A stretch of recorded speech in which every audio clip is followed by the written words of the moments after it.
إلى الأستاذ الدكتور عبد الناصر مكاوي، الحبيب والأخ والصديق. يعني أنا بشكرك جدا على المجهود الرائع المبذول في كتاب رياض القانون. بجد حاجة يعني مشرفة جدا للمغرب وللوطن العربي. تمارين جميلة، شرح وافي، كل الحاجات اللي تخص القانون في العزف الأولي موجودة باستفاضة جامدة جدا. يعني ممكن الإنسان لو معاه الكتاب ده ممكن ما يحتاجش لمدرس قوي يعني. لكن بالحقيقة مجهود عظيم عظيم، أنا بشكره عليه جدا. بشكرك عليه يا دكتور عبد الناصر، واستمر في الحاجات دي. أنا شايف إن أنت حضرتك أهدتني الجزء الأول، بسجل بس هسجل ده الجزء الأول.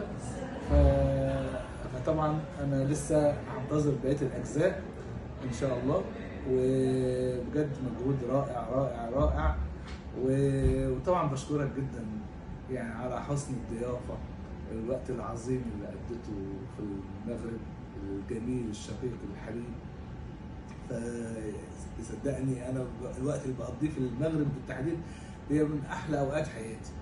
وحضرتك بكرم الضيافه اللي حضرتك قابلتني بيه انا بشكرك جدا جدا. كل الناس والعازفين، عازف الكمان واستاذ نور، عازف التشيلو وعازف الرق، كانوا اساتذه عظماء بجد. فانا بشكرك على كل حاجه وعلى الكتاب ده بصفه خاصه. ان شاء الله احاول اطبع منه للطلبه عندي عشان يستفادوا ان شاء الله. متشكر جدا.